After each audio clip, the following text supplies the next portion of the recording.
प्रणाम बच्चों, आज की कक्षा में आपको स्वागत है। बच्चों, पिछले भाग में मैंने एक गृह कार्य दिया था, वह है गाय के बारे में लिखना। यह गृह कार्य तो आपने लिखा होगा। अब मैं गाय के बारे में बताती हूँ। गाय एक पालतू जानवर है। गाय घास खाती है। गाय से हमें दूध प्राप्त होता है। गाय का गोबर खेत में बहुत उपयोगकारी है और गाय काले, भूरे और सफेद रंग में पाए जाते हैं। और मैंने आपसे हिंदी वर्णमाला और 12 कड़ी को लिखने को कहा। यह गृह कार्य तो आपने किया होगा। ठीक है बच्चों, पिछले पाठ में जैसे मैंने कहा कि दादी के घर में एक भिखारी आ गया और उस भिखारी ने दादी को एक ढमडी देकर चला गया। उस ढमडी को दादी ने संदूकची में रख दिया और पोते से बोला, उस संदूकची में ढमडी को निकालकर कुछ खाने के लिए लेकर आने को कहा।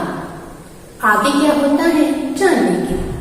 अब इस पाठ को आगे बढ़ने के पहले पिछले भाग में हम क्या सीखे थे, इसके बारे में कुछ प्रश्न पूछती हूँ। बालक का नाम क्या था? जी हाँ बच्चों, बालक का नाम श्रीनिवास था। बच्चों, अगला प्रश्न, साहूकार ने उन्हें रहने के लिए कहाँ जगह दिया? साहूकार ने उन्हें रहने के लिए घर के पिछवाड़े में जगह दिया।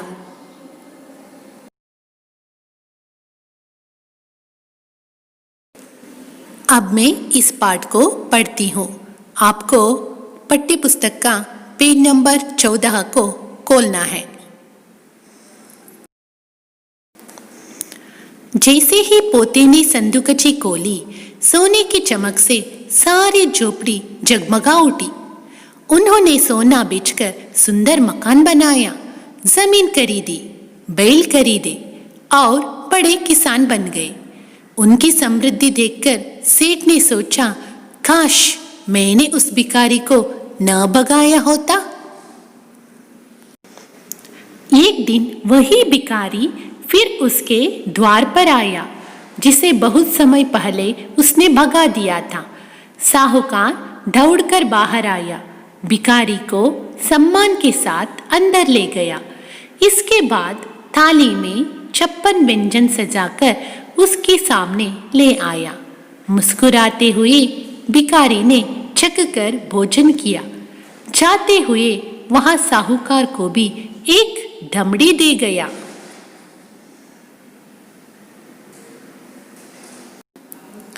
ढमड़ी हाथ में आते ही साहूकार की खुशी का ठिकाना न रहा। उसने ढमड़ी को बड़े जतन से अपनी तिजोरी में रखकर ताला लगा दिया। उस रात उसे नींद नहीं आई। वहां बार बार तिजोरी के पास आता और फिर बिस्तर पर लेट जाता। इस तरह पूरी रात घूमते हुए बीती।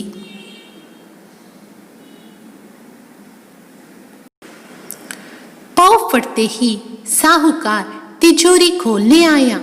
सोना मिलने की खुशी में उसने अपनी आंखें बंद कर ली थी। वह सोच रहा था कि उसकी पूरी तिजोरी जगमग कर रही होगी, लेकिन यह क्या हुआ? तो बिल्कुल उल्टा।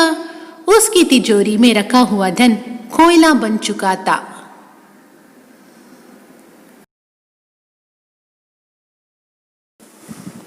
साहूकार समझ गया कि यह सब करनी का फल है। दादी ने निस्वार्थ भाव से भिखारी को भोजन कराया था, इसलिए उन्हें वैसा ही फल मिला। उसने लालच में आकर भिखारी को भोजन दिया था, सो ऐसा फल मिला। इसके बाद से साहूकार का व्यवहार हमेशा के लिए बदल गया। दादी और पोते ने उसे अच्छा सबक सिखा दिया।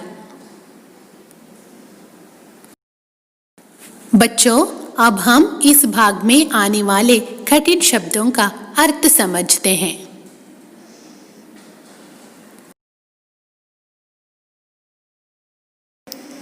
समृद्धि, संपन्नता, तिजोरी, लोहे की अलमारी जिसमें रुपए गहने रखे जाते हैं।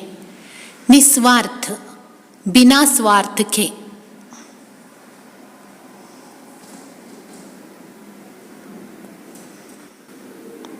मकान, घर। बिस्तर, बिछावन। लालच, लोभ।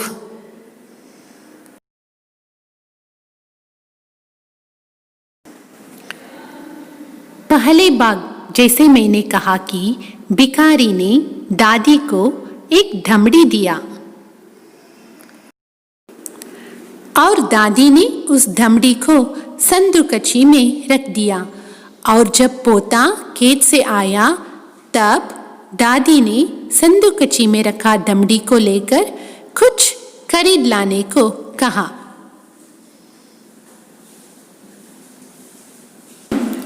जैसे पोते ने दादी की बात सुनकर संदूकची अर्थात छोटा संदूक को खोली। संदूक को खोलते ही दादी और पोते दोनों आश्चर्यचकित हुए, क्योंकि संदूक सोने से भरा हुआ था और उनकी झोपड़ी सोने की चमक से जगमग उठी।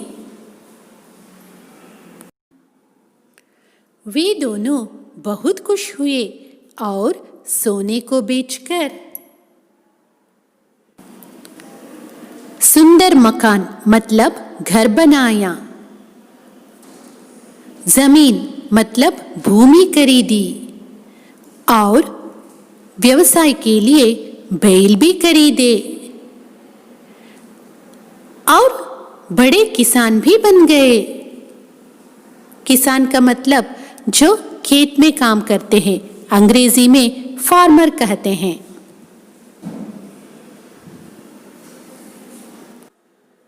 वे दोनों बहुत अमीर अर्थात बहुत धनवान बन गए।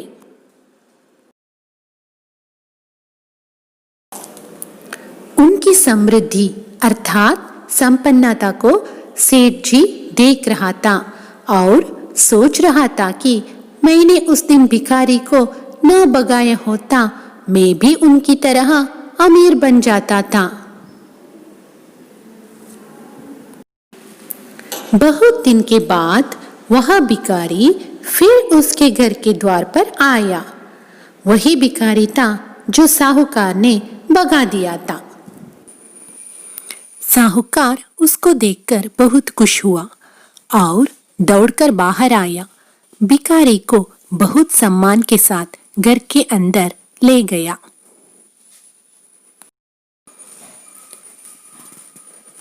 इसके बाद उसकी थाली में 56 व्यंजन अर्थात नाना तरह के खाने के चीजों को सजाकर उसके सामने लेकर आया।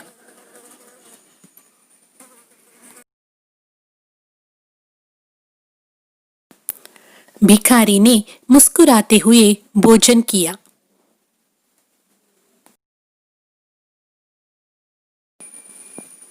बच्चों, ये 56 व्यंजन क्या होता है, इसके बारे में थोड़ा जानकारी प्राप्त करते हैं। भगवान को लगाए जाने वाले भोग की बड़ी महिमा है। इनके लिए 56 अर्थात 56 प्रकार के व्यंजन परोसे जाते हैं, जिसे 56 भोग कहा जाता है। यह भोग रसगुल्ले से शुरू होकर दही, चावल, पूरी, पापड़ आदि से होते हुए इलायची पर जाकर खत्म होता है। आगे जैसे भिखारी ने दादी को दमड़ी दिया था, वैसे ही जाते समय साहूकार को भी एक दमड़ी दिया।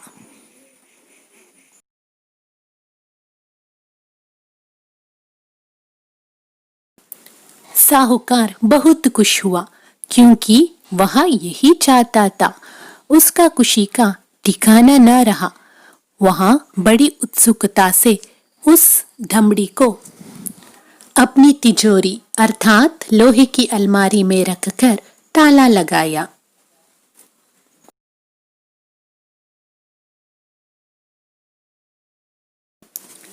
बच्चों, अब मैं एक प्रश्न पूछती हूँ।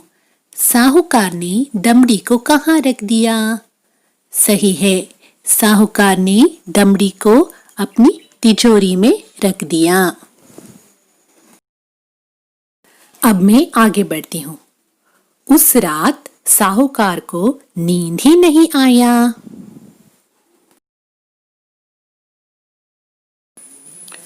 उसने बार बार उस अलमारी के पास आकर फिर बिस्तर पर लेट जाता था। इसी तरह पूरी रात घूमता रहता था।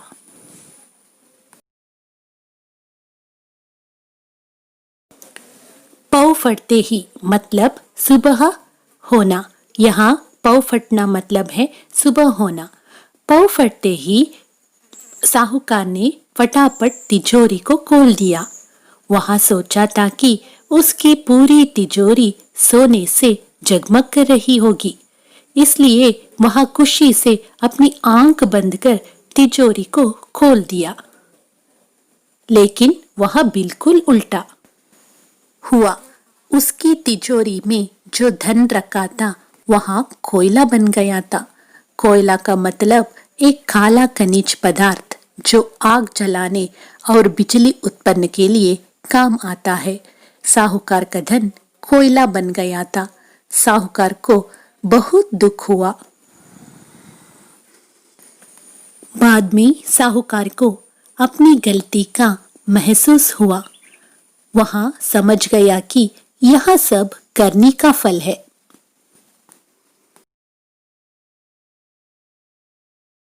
वहां जान चुका कि दादी ने निस्वार्थ भाव से अर्थात बिना स्वार्थ के भिखारी को भोजन कराया था, इसलिए उन्हें वैसा ही फल मिला। पर साहूकार ने लालच से अर्थात लोभ में आकर भिखारी को भोजन दिया था, इसलिए उसे ऐसा फल मिला था। इसके बाद साहूकार अपना सोच बदल लिया और उसका व्यवहार हमेशा के लिए बदल गया। दादी और पोते ने उसे अच्छा पाठ सिखा दिया। बच्चों, हम किसी भी काम निस्वार्थ से करना चाहिए, जैसे दादी ने किया। निस्वार्थ भाव से करने का काम का फल सदा अच्छा ही होता है। साहूकार की तरह लालची नहीं बनना चाहिए। लालच बनने से क्या होता है, हम इस पाठ से समझ चुके हैं। मैं आशा करती हूँ कि आपको इस पाठ समझ में आ गया। अब मैं इस भाग के संबंधित कुछ प्रश्न पूछती हूँ।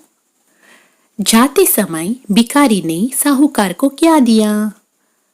जी हाँ बच्चों, जाते समय भिखारी ने साहूकार को एक दमड़ी दिया। तिजोरी में रखा दमड़ी क्या बन गया था? तिजोरी में रखा दमड़ी कोयला बन गया था।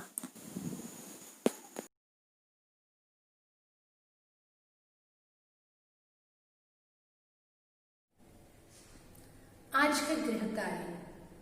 बच्चों, कहीं से आपको 100 रुपए मिल जाए तो आप उससे क्या करोगे? क्या आप चॉकलेट लेंगे, किताबें लेंगे और कपड़े? क्या करोगे? आपके टेक्स्ट बुक के पेज नंबर 19 में खाली जगह है, उनमें आपको चित्र बनाकर लिखना चाहिए। अब हम हिंदी व्याकरण के बारे में जानकारी प्राप्त करते हैं।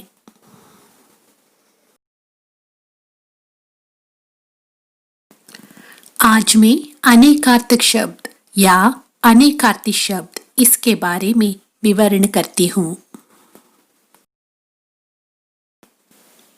कुछ शब्द ऐसे होते हैं जिनके एक से अधिक अर्थ होते हैं।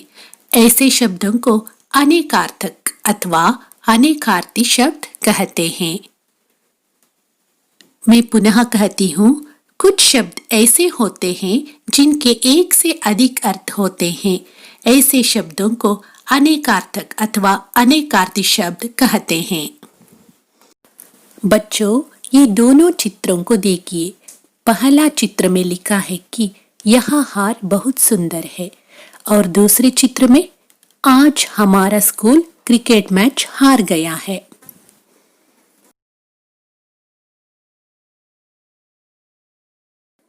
पहला चित्र में हार का मतलब माला और दूसरे चित्र में हार का मतलब हारना।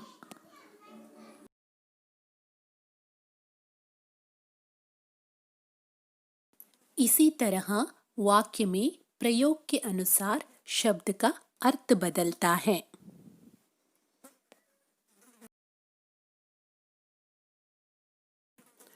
यहाँ बाल एक शब्द है। हम बालक को भी बाल कहते हैं और सिर के बाल को भी हम बाल कहते हैं।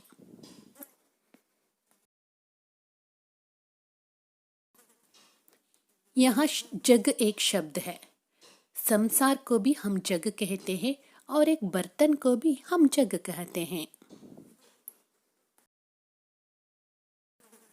सोना, सो जाने को भी हम सोना कहते हैं और एक धातु गोल्ड को भी हम सोना कहते हैं।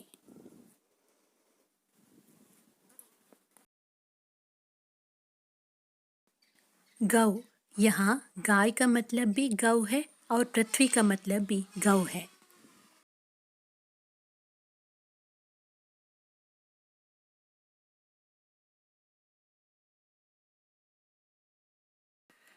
इसके अन्य उदाहरण हैं। कर, हम हाथ को भी कर कहते हैं, टैक्स को भी कर कहते हैं। उत्तर, एक दिशा भी उत्तर है और जवाब को भी उत्तर कहते हैं। गति, चाल को भी गति कहते हैं और हालत को भी गति कहते हैं। पास, निकट को भी हम पास कहते हैं और उत्तीर्ण को भी पास कहते हैं। पत्र, चिट्ठी को भी हम पत्र कहते हैं और पत्रा को भी हम पत्र कहते हैं। मगर, मगरमच्छ को भी हम मगर कहते हैं, परंतु को भी हम मगर कहते हैं।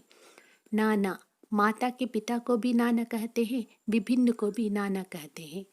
पद, पैर को भी पद कहते हैं, पोस्ट को भी पद कहते हैं। मुद्रा, सिक्का को भी हम मुद्रा कहते हैं और अंगूठे को भी मुद्रा कहते हैं। लक्ष्य, उद्देश्य को भी लक्ष्य कहते हैं, निशाना को भी लक्ष्य कहते हैं। अमृत, जल को भी हम अमृत कहते हैं, दूध को भी अमृत कहते हैं, पारा, स्वर्ण, सुधा को भी हम अमृत कहते हैं। ऐसे ही अवस्था, उम्र को भी हम अवस्था कहते हैं, दशा को भी और स्थिति को भी हम अवस्था कहते हैं। ऐसे ही व्योम, आकाश को भी हम व्योम कहते हैं, बादल को भी व्योम कहते हैं और जल को भी व्योम कहते हैं। अशोक, शोक रहित को भी हम अशोक कहते हैं, एक वृक्ष भी अशोक है और सम्राट अशोक को भी हम अशोक कहते हैं।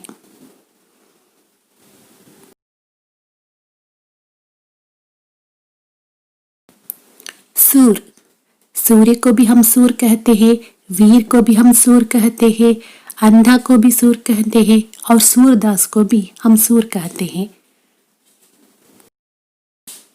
आम, सामान्य को भी हम आम कहते हैं, एक फल को भी हम आम कहते हैं। जवान, सैनिक को भी हम जवान कहते हैं, वीर को भी हम जवान कहते हैं और युवा को भी हम जवान कहते हैं। कलम, लेखनी को भी हम कलम कहते हैं, पेड़ पौधों की हरी लकड़ी को हम कलम कहते हैं और कनपटी के बाल को भी हम कलम कहते हैं। बच्चों, अब आप जान चुके हैं कि अनेकार्थी शब्द का मतलब क्या है।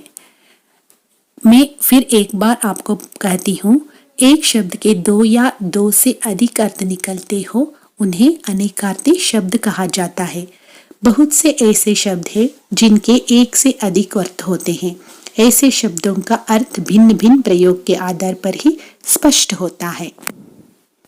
मैं आशा करती हूँ कि आपको ये समझ में आ गए। मिलते हैं अगले कक्षा में।